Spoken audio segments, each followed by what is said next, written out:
You think you need to convince her to see your value, but that's exactly why she doesn't. You think desire is something you talk a woman into, but desire dies the moment a man starts auditioning for it. Listen carefully. If you keep needing female interest to feel like a man, you are going to bleed your power in every conversation, every text, every date, every silence.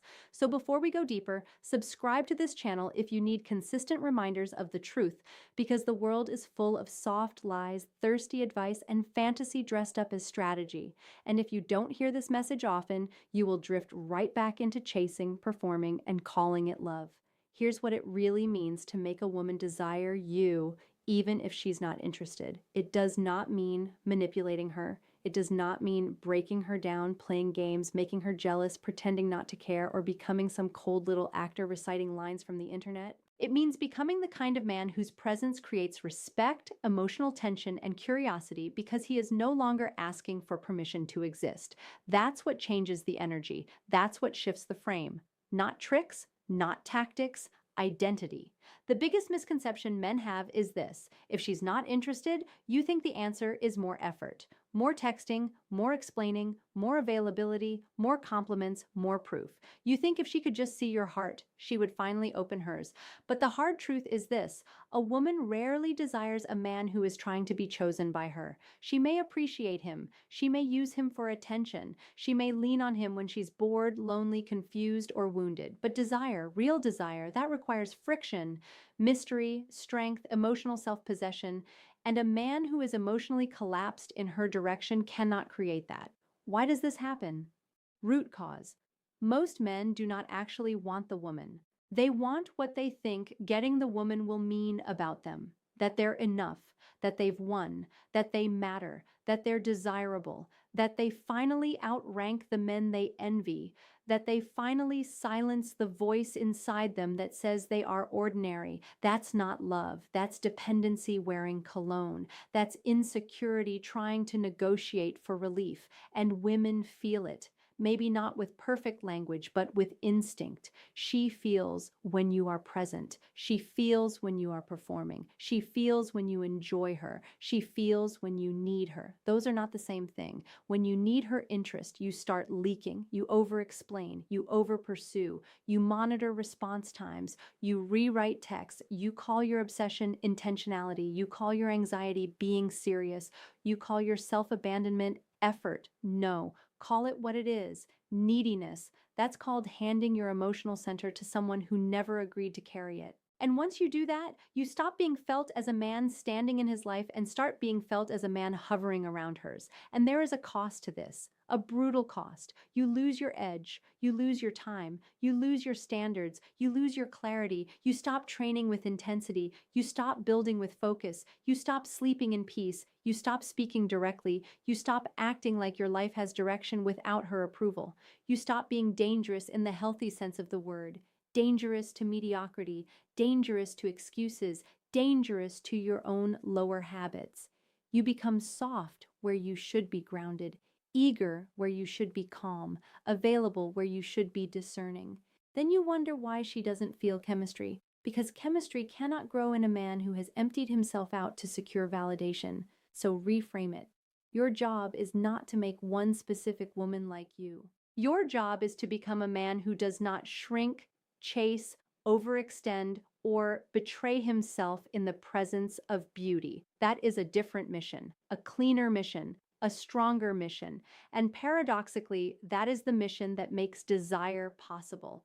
You want to know what attracts a woman who wasn't initially interested? Not your pleading, not your strategy folder, not your good morning text sent like a prayer. It's the shock of encountering a man who is settled in himself. A man whose attention has weight because it is not cheap. A man who can desire without drooling, pursue without collapsing, speak without begging, and walk away without hatred. That man is rare. That man stands out because he is not trying to stand out. He is rooted. Picture him clearly. The man, he is not loud for no reason. He does not confuse arrogance with self-respect. He is not a clown performing confidence. He is not a robot pretending emotions don't exist. He feels deeply, but he is governed. He wants what he wants, but he is not ruled by appetite. He looks a woman in the eye without trying to consume her. He listens without scrambling to impress. He speaks with simplicity because his words are coming from a settled center, not a panicked mind. He does not flood the moment. He does not fill silence out of fear. He lets the air breathe. He lets tension breathe. He lets her reveal herself. He has boundaries, real ones, not fake boundaries he announces to sound alpha. Real boundaries. He does not negotiate for crumbs. He does not stay where he is tolerated but not valued. He does not volunteer boyfriend energy for casual access. He does not become emotionally naked just because a woman is attractive. He does not reward inconsistency. He does not chase mixed signals. He sees confusion as a no. He sees disrespect as disqualifying. He sees delay patterns, hot and cold games, and convenience-based attention for what they are. Information, not a challenge to overcome. Information. He has purpose. His day has shape. His mind has direction. His body carries discipline. He is building something that matters to him. So when a woman enters his life, she is entering a life that is already in motion. She is not being asked to become the motion. This changes everything because desire grows in the presence of a man who is connected to something larger than the moment. A mission, a craft, a standard, a code, and understand this. Women do not only respond to how you look, they respond to how you hold yourself, the invisible architecture, the way you move when you have nothing to prove, the way you don't rush to close every gap, the way you don't treat female attention like oxygen, the way your energy says, I like you, but I am not here to bargain for my worth. That is clean, that is rare, that is magnetic. Now let's get practical. Do this. First, stop trying to convert disinterest through overinvestment. If she is cold, unclear, inconsistent, or obviously not meeting you with energy, stop escalating. Stop sending longer messages to fix the vibe. Stop trying to become more useful, more available, more emotionally convenient. Stop.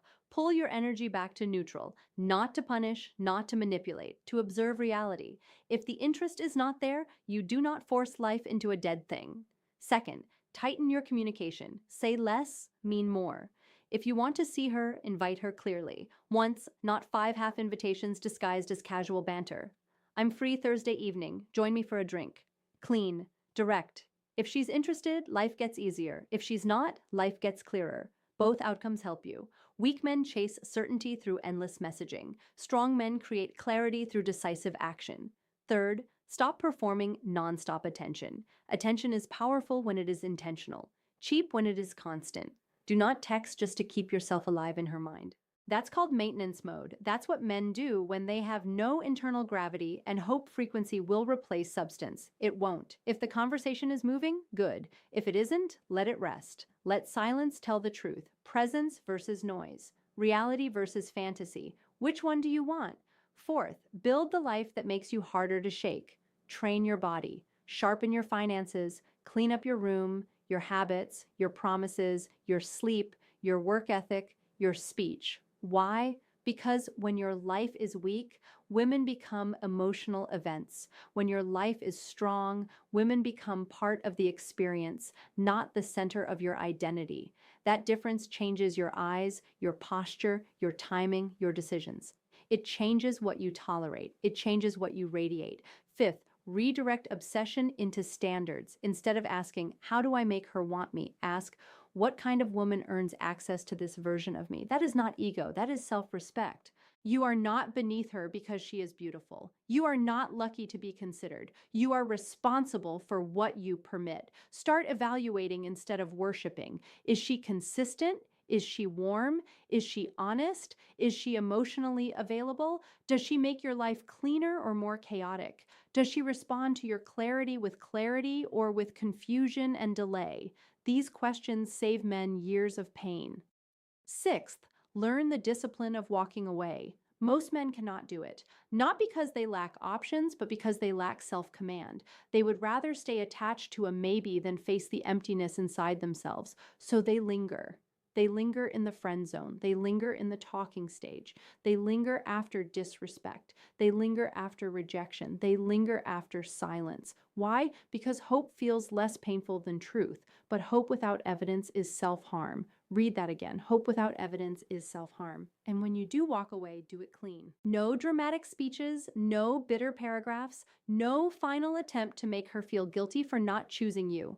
No, that is still seeking validation. That is still trying to matter through reaction. Just leave with dignity. Take care. Mean it. Then return to your life so fully that the chapter actually closes. That's power. Quiet power. Now here's the paradox most men don't understand. When you stop trying to force attraction, you become more attractive. When you stop chasing reassurance, your energy steadies. When you stop over-identifying with one woman's opinion, your masculinity stops trembling. When you stop trying to be selected, you start selecting. And women notice that. Some will feel it immediately. Some will circle back later. Some will miss it entirely.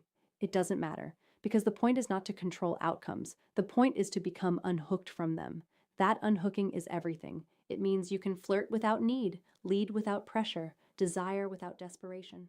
It means you can say, I'm interested without saying, please validate my existence. It means you can enjoy chemistry without hallucinating commitment. It means you can accept rejection without collapsing into resentment. That's called maturity. That's called masculine emotional strength, not numbness, not theatrics. Strength. And if she truly is not interested, accept the gift hidden in that. She just revealed a door that is closed. Good.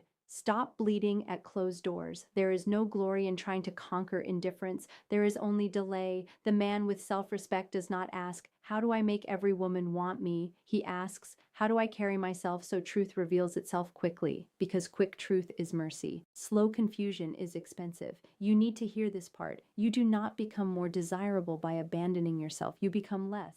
Every time you ignore your intuition to keep access, every time you accept half effort because she's beautiful, every time you overfunction to compensate for her lack of interest, you train yourself to believe that your value must be proven under pressure. No, your value is expressed through how you live, how you decide, how you stay aligned when temptation shows up wearing a pretty face.